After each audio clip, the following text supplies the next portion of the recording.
This is a comment I got on a video about a bad experience I had on an elevator. And in the video, I didn't talk about the racial components of the story, but with this comment, I thought, let's talk about it. So the people in the story that were blocking the elevator and asking me to move were not people of color, and I am, of course, a person of color. And I have experienced microaggressions and overt racism and overt homophobia my entire life.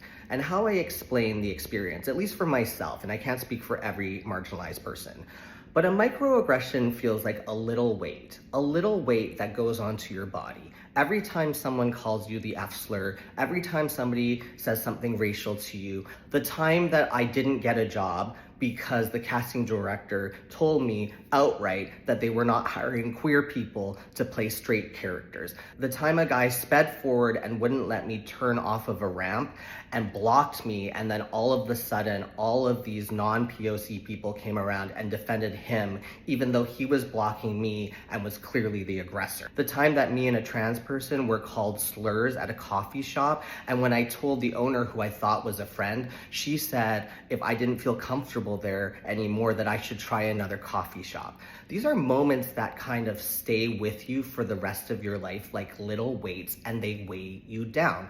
I've experienced moments where I have been treated less than since I was a child.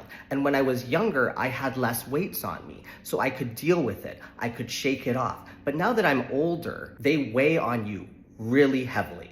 And the thing that's not safe to do is react in those moments, because if you react in those moments, you are seen as the aggressor. You are seen as being combative or rude.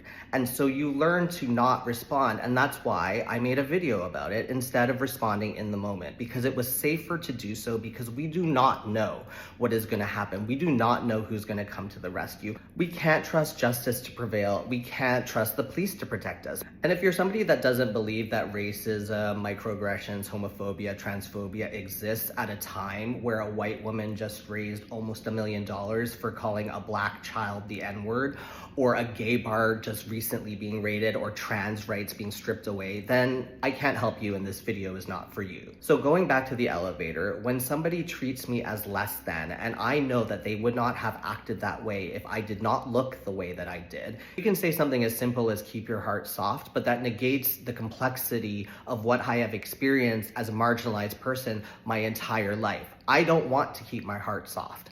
I want to protect my heart with defiance, pettiness, and crochet.